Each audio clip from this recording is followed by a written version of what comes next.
Okay, so the next topic is to derive Gibbs equation.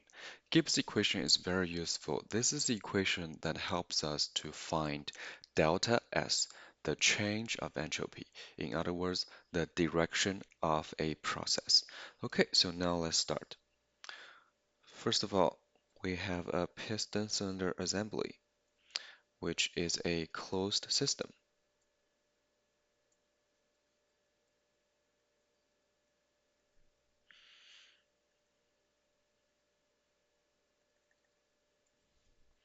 This is a closed system because there's no mass transfer.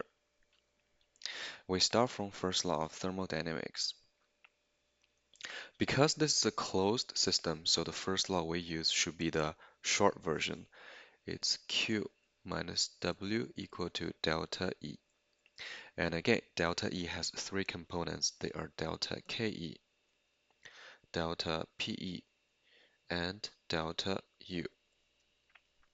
Just like before, we neglect delta KE and delta PE. We can neglect delta KE because the initial velocity must be zero and the final velocity is also zero for our system, which is the gas.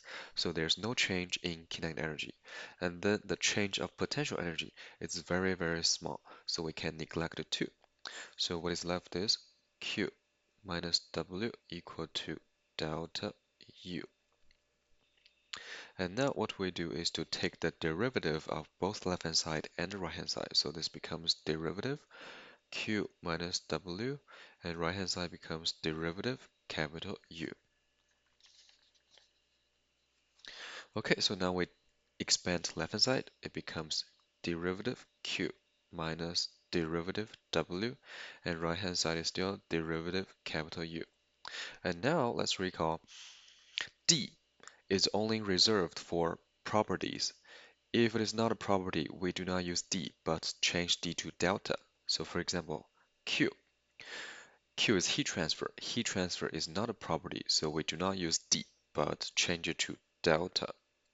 And then same thing, work W is not a property, so we do not use derivative D, but change it to delta minus delta W. However, internal energy U is a property, so we can keep the D. Okay, so now again, delta is just equivalent to derivative in terms of mathematics. Okay, and now let's recall what is W? Let's recall W is equal to integral P dV. So if we take the derivative of both left-hand side and right-hand side, this equation becomes derivative W. We do not use derivative, we use delta. Right-hand side, derivative, integral, they cancel each other, so it becomes P dV. So now we can rewrite delta W with P dV. And then we do the same thing for heat transfer. Recall, we have such an equation which is right here. Q is equal to Q is equal to integral T times ds. Q is equal to integral T times d, capital S. Okay, so we do the same thing. We take the derivative of both left-hand side and right-hand side. Left-hand side becomes delta Q, and right-hand side derivative cancels integral. So what is left is T ds. So now we can rewrite delta Q. Okay, so we're plugging this new expression of delta Q back into the original equation becomes T d capital S minus, next one, we rewrite delta W. We can rewrite delta W to P dV. So right hand side is still derivative capital U. And now what we do is to divide every term by mass. We divide every term by mass. Divided by mass, divided by mass, divided by mass. So now temperature, keep it. Derivative, keep it.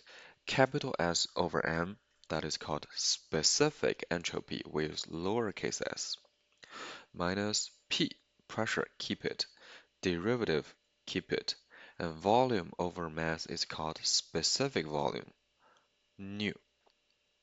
And the right-hand side derivative, keep it, capital U over m is lowercase u, specific internal energy. This is Gibbs equation number one. Gibbs equation number one. And then we can also derive another expression for Gibbs equation that will be Gibbs equation number two. How do we do that? Let's start from the definition of enthalpy. Enthalpy, we use capital H, and it's defined as internal energy U plus PV, where P is pressure and V is volume. So now we do the same thing. We take the derivative of both left-hand side and right-hand side. So it becomes derivative capital H equal to derivative capital U plus PV. And now we can continue. We can expand the right-hand side. It becomes derivative U plus derivative PV. Okay, and then let's continue. du, keep it, and then we can further expand the second term in the right-hand side. The reference from your calculus textbook is derivative xy is equal to x dy plus y dx. Okay, if you forgot, you can check your calculus textbook.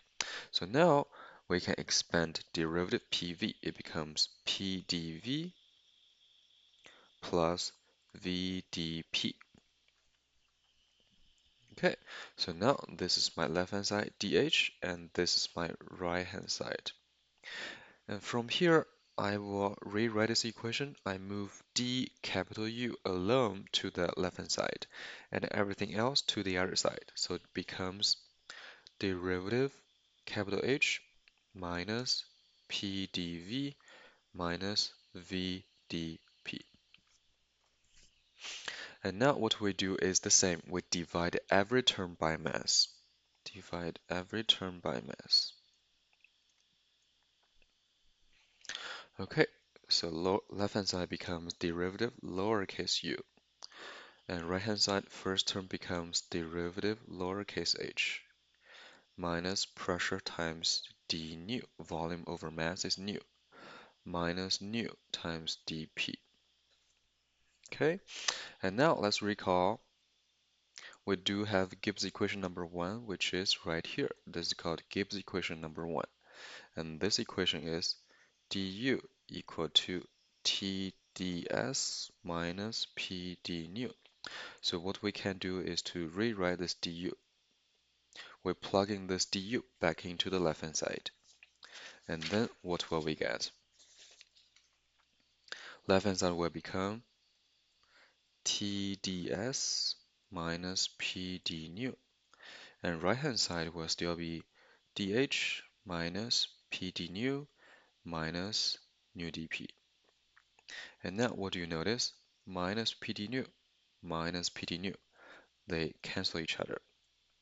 So what is left is dH equal to TdS.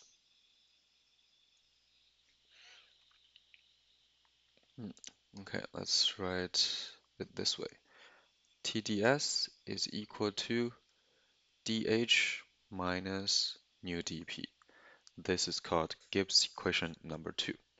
Okay, to summarize our conclusion, we derived Gibbs equation and it has two options.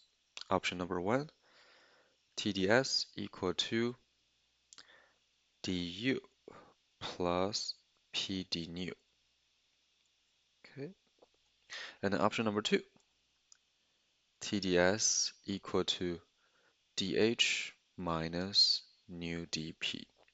So those are the two Gibbs equations you can use to find delta S. How do you find delta S from this equation? If you take a look, they're both ODEs, ordinary differential equations. So what you can do is to solve those ordinary differential equations, and then you will be able to find delta S, the change of specific entropy, which then tells you the direction of the process.